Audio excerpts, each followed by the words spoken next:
Hi, everyone! I'm back. Ayan. Tingnan nyo. Magjujuice lang ako ngayon. Grape juice kasi para hindi na masyadong coffee. Nagpa-palpitate kasi ako. Yung ano, kahit natutulog ako, kinakabahan ako. So, hindi na ako nakakatulog ng maayos. Ayan. Coffee. Juice tayo, guys. Kakatapos lang ng work ko. And nandito yung mga baby kish. Baby kish, baby kish. Hello, brownies. Ito si brownies. Cutie. Ayun. Yun lang. Tawag dito. Kahapon nawalan kami ng kuryente from 4 p.m. Tapos kaninang umaga nagkaroon ng kuryente. 4 p.m. Ano ba kahapon? Thursday. And ngayong Friday nagkaroon ng kuryente ng 10 a.m. daw. So, grabing problema ko kahapon kasi walang kuryente, so hindi ako makakapag-work. Buti na lang nakapunta ako ng Aurora Hill, doon ako nag-work. Nag-work ako ng 8 to 1:30, 8 to 2, ganon. I'm so happy nakapag-work ako kasi syempre yung kaltas, ang dami kong babayaran ngayon, so thankful ako. Thank you, tita. Sa Aurora Hill. Tapos na-meet ko doon si Pochi. Ka-name ng pusa ko. Ayun lang. Nagbagong buhay na ako, guys. Juice. Masarap naman yung juice, 25 pesos. Pero yun lang, ito masakit minsan sa lalamunan. Bukas na lang ako magkape. Bali, 2 beses na kasi ako. Baka masobrahan na pag 3, no? Pero baka magkape, baka magpupuyat. Medyo magpupuyat kasi ako ngayon. Magagawa ko ng activities. Buti na lang nagkaroon ng kuryente kasi makakagawa na ako ng activities. Sa kakahapon, hindi ako natulog dito sa bahay. And iniwan ko yung mga pusa ko. Madilim, so baka hindi nila nakikita yung kinakain nila. Malungkot kasi sila pag wala ako. Ayun. Ay, lalo si Pochi, may ako pusa dito, hindi masyadong kumakain. Kaya kailangan niyang bantayan. Saka, ang sarap kaya matulog na may katabi ng pusa. Ayun lang. Nag-share lang ako. Tapos kaninang morning, isa lang yung class ko. 10 to 11 lang. So, masaya. Tapos kwento ko lang, guys. Alam niyo ba, duman ako kanina sa overpass. Doon sa may Magsaysay ba yung tawag? Basta dyan sa may market. Basta? Basta duman ako doon, papunta ng town. Doon ako sa may McDo na overpass. Tumawid ako doon. Tapos alam nyo ba, marami doon yung mga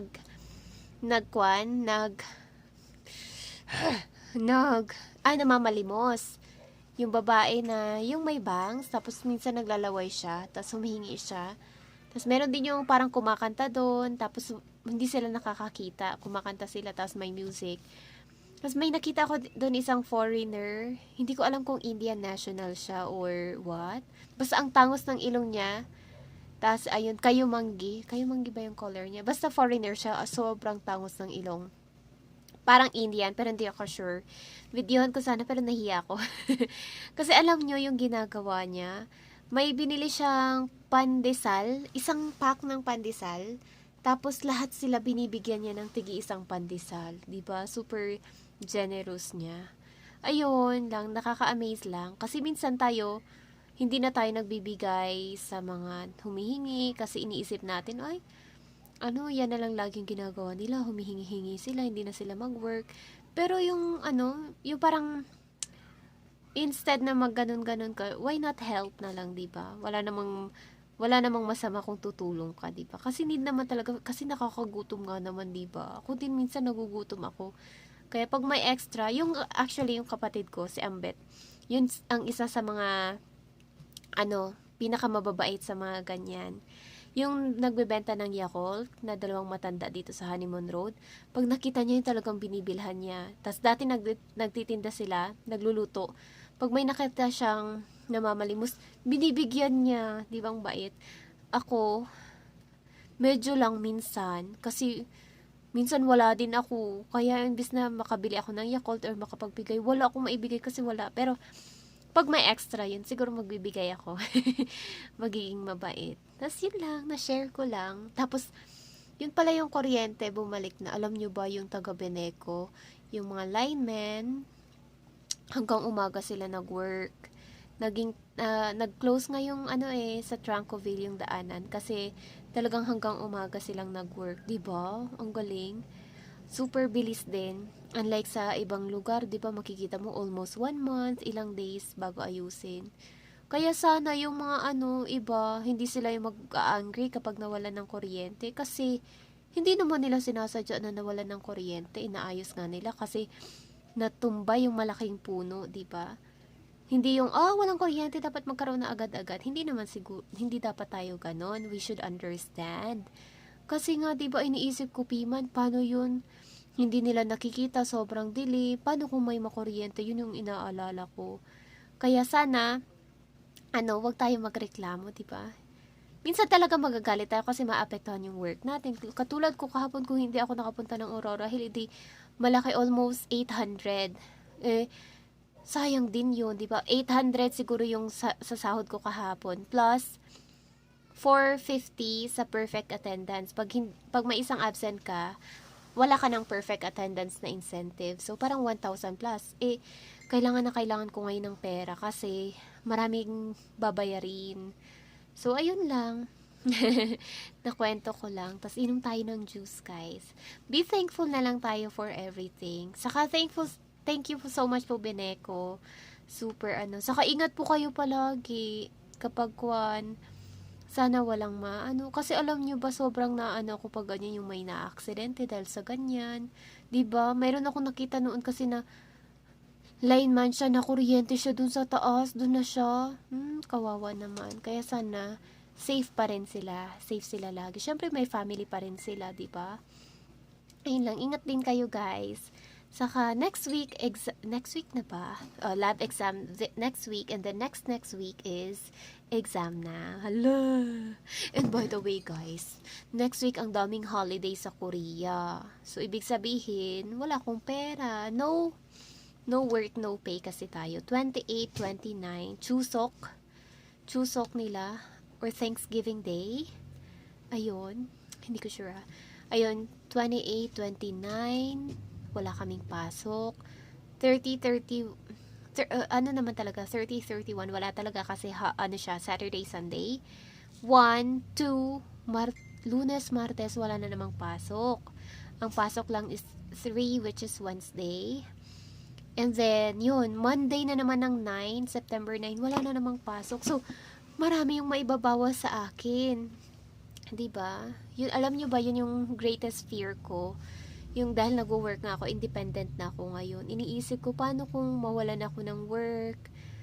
Ano na mangyayari sa akin? Kasi yun lang yung ginagamit ko, panggastos ko for my everyday, pamasahe, ganun.